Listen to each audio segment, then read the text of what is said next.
Bonsoir à tous, bienvenue à ce flash d'information.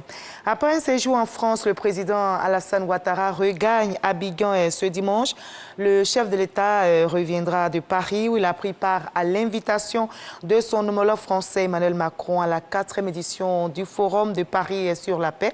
Et il a également pris part au 75e anniversaire de l'UNESCO et multiplié des rencontres avec ses homologues et d'autres personnalités. Vendredi dernier, les ministres des Transports, de l'économie numérique et le secrétaire d'État chargé des affaires maritimes étaient à la barre à l'Assemblée nationale. Les membres du gouvernement y étaient pour présenter leur budget. Ils ont exposé devant les députés membres de la Commission des affaires économiques et financières. Amadou Koné a notamment sollicité le quitus des députés pour un budget de 73 milliards de francs CFA afin de relever les défis du transport l'année prochaine. Jean-Luc Bangbo nous en dit plus. Amélioration de la gouvernance dans le secteur des services de transport, renforcement de la sécurité, tels sont entre autres défis du transport en 2022 et pour lesquels le ministre Amadou Koné a sollicité le vote de son budget aux députés.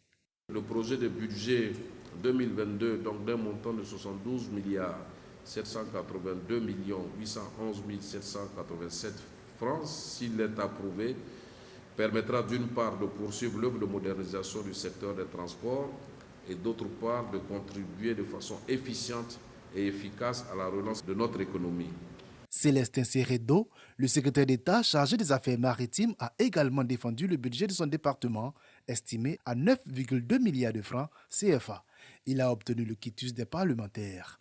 Unanimité aussi pour le budget du ministère de l'économie numérique.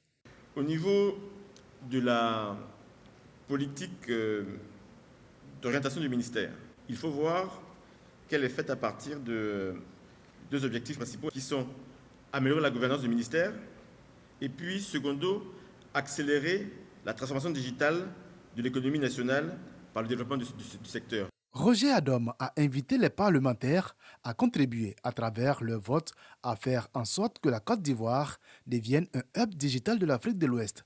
Le budget qui s'élève à 50 milliards de francs CFA a été adopté par les membres de la Commission des affaires économiques et financières de l'Assemblée nationale. Clap de fin de la foire commerciale intra-africaine en Afrique du Sud. Les portes de la 2e édition de cette foire se sont refermées aujourd'hui même à Durban. Une semaine d'intenses activités. L'enjeu était de faire la promotion du commerce entre les pays du continent africain. On retient que 18 000 milliards de francs CFA de contrats ont été signés. Au Burkina Faso, c'est la confusion autour d'un convoi militaire français. Celui-ci a quitté la ville de Kaya la nuit dernière, mais n'a pu regagner Ouagadougou, la capitale. Plusieurs témoins l'auraient aperçu à une cinquantaine de kilomètres au sud de Kaya. La journée a été tendue autour de la base où s'est installé le convoi de l'armée française. Des manifestants ont tenté d'accéder au site. Les soldats français ont effectué des tirs de sommation pour les en éloigner. Le gouverneur de la région de Kaya s'est rendu par 2 fois sur place pour tenter de désamorcer la crise et permettre au convoi de revenir sur Ouagadougou. Toujours sur le continent africain, au Soudan, le Premier ministre Abdallah Hamdok, évincé lors du coup d'État militaire du 25 octobre dernier, a été rétabli dans ses fonctions. Celui-ci, c'est le résultat donc de l'accord signé formellement ce dimanche avec le général Abdel Fattah al-Burhan à Khartoum. À peine sorti de sa résidence surveillée, Abdallah Hamdok s'est rendu au palais présidentiel pour une cérémonie de signature avec le général Abdel Fattah al-Burhan et cet accord le réinstalle donc dans ses fonctions et dont il avait été déchu à l'issue du putsch. La cérémonie officielle a été retransmise en direct à la télévision nationale. Ces jours de vote au Chili, 15 millions d'électeurs sont aux urnes pour élire leur président et leurs députés. Et ce sont les élections présidentielles et législatives les plus importantes depuis près de 30 ans. Les électeurs sont donc appelés à renouveler le Congrès et décider qui remplacera le président de droite, Sébastien Pinera, à la tête du pays. Un jeune candidat de gauche, Gabriel Boric, et un candidat d'extrême droite sont donnés favoris pour l'instant. Mais le résultat du vote s'annonce d'ores et déjà très incertain.